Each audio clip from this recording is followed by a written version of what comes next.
Hi friends, ఇవాళ లంచ్లోకి వంకాయ fry ఏ విధంగా తయారు చేస్తున్నానో చూద్దాం. ముందుగా ఒక రోట్లో కొంచెం జీలకర్ర తీసుకొని బాగా దంచుకోవాలి. తర్వాత పప్పులు తగినన్ని తీసుకొని దంచుకోవాలి. దంచుకున్న తర్వాత తగినంత కారం, ఉప్పు, కొబ్బరి పొడి, ఎల్లిపాయలు కూడా పొట్టు పూర్తిగా తీయకూడదు.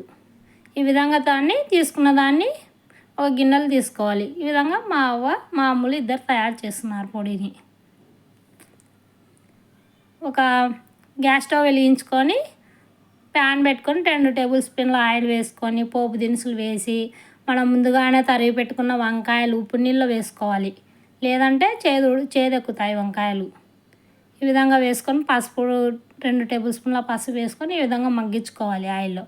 మగ్గిన తర్వాత ఇంకా మనం తయారు చేసుకున్న పొడిని వేసుకోవాలి. కొంచెం ధనియా పౌడర్ వేసుకోవాలి. కావాల్సిన వంకాయ ఫ్రై రెడీ.